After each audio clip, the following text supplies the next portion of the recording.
Hi, this is Maisie, and Maisie is a 2-year-old Goffin's Cockatoo, and you might remember her from her first video where we showed you some of the goofy tricks she could do and showed you a little bit about some of the training we used with her.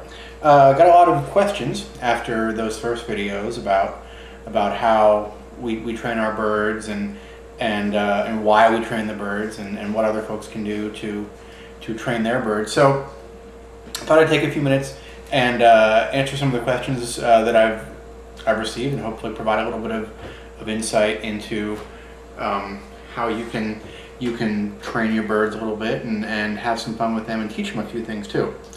First thing we have to talk about is why we train birds and why we train them to do tricks and behaviors. And yes, it's very cute. It's very cool to see a bird riding a bicycle or something like that. But on another level, it's very emotionally and intellectually stimulating for the bird. If you think about a parrot in captivity, parrot in captivity has no natural predators. It has easy access to food. It has plenty of shelter. All of the things that it spends 95% of its time in the wild doing, finding food, avoiding predators, finding shelter, those things are gone. So these are very, very intelligent creatures.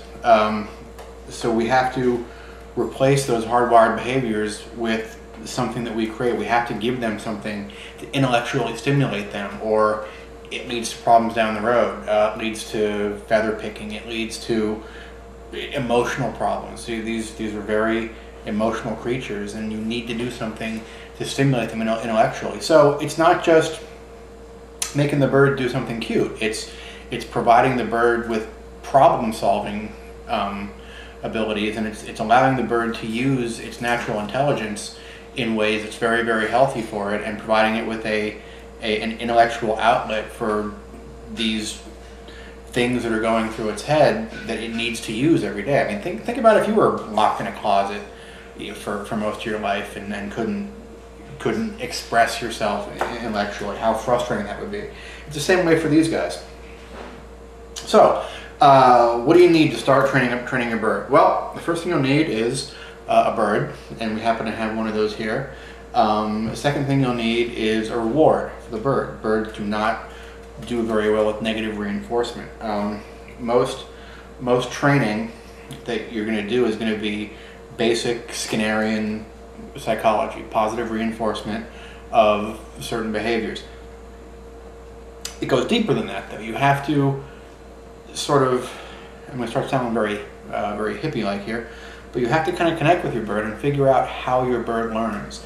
Maisie here is a very, very linear learner.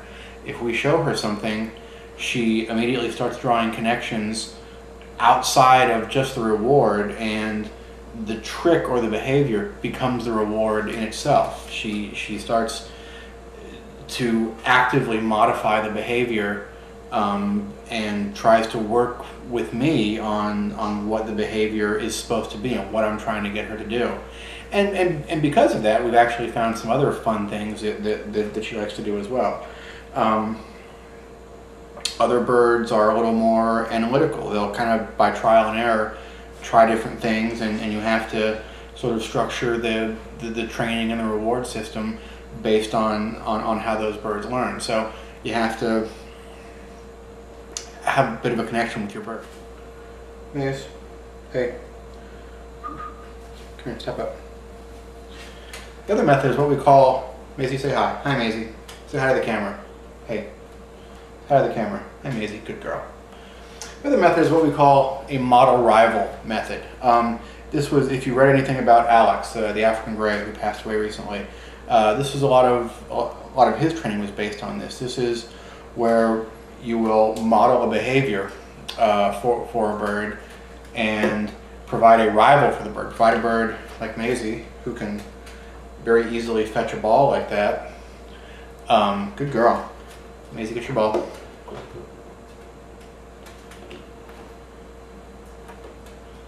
Good girl. Maisie has this trick down pat. Our friend Gosha here. Come on, Gosha.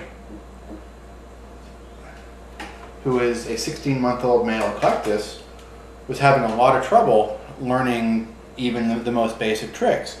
So what we did was we brought him in during Maisie's training sessions, and we let him watch. We let Maisie model the behaviors that we wanted Ghosh to do, and we let Maisie become the rival for my attention. We would positively reinforce Maisie when she did a behavior properly, and Gosha, being an eclectus, they're very observant, they like to watch stuff, would eventually take over the trick on his own. So, hey Ghosh, remember your ball?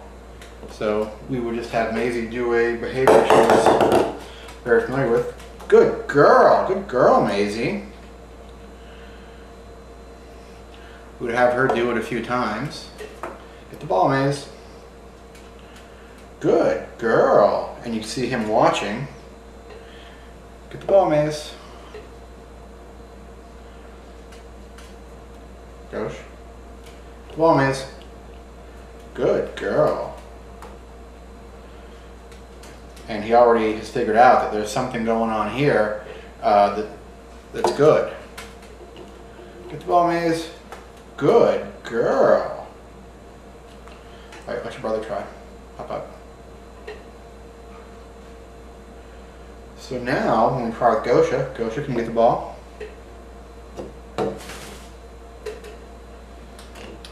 Good boy! Good boy, Ghosh. By watching Maisie, he's figured out that ball equals sunflower seed. Try again.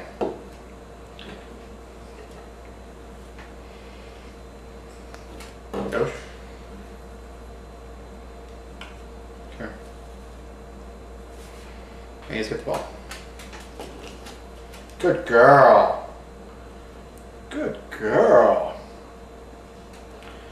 The other tough thing about training eclectus is they eat very, very slowly. So those sunflower seeds are not always that big of a deal. Maisie, get that ball. You watching, Ghosh?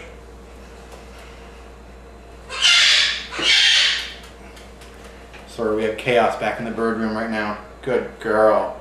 Want to try again, Ghosh? Maisie, come here, let your brother try. Get that ball. Oh, see, now we have some competition. Good girl. Okay, let your brother get one. Ghosh, get the ball. Yeah, good boy. Good boy. So that is model rival, where we have let Maisie model the behavior we want Gosha to emulate, and we let her become a rival for my attention. I'm giving her all my attention, and Gosha naturally wants some of that attention that I'm giving to her, so he will try and emulate that behavior. So if you have two birds, and you have one bird who's very good at a behavior, and you have another bird who is having some difficulty learning that behavior, you can use one bird as a model and the other bird as a rival. You don't need birds to do it, though. Birds are intelligent enough to figure out other creatures as well. So we've talked to folks who have used dogs to do model rival behavior. They've had dogs fetching, shaking a paw, and the birds have learned to model those behaviors. You can use two people. Most of his training was actually done with two people. The two lab assistants would model a behavior for Alex, and he would eventually emulate those behaviors based on the two human lab assistants. So that's a quick look at some of the techniques that we use with our guys, and hopefully you find some insight and are able to work with your birds and get a lot of enjoyment and create a lot of intellectual stimulation for the birds as well. Good luck.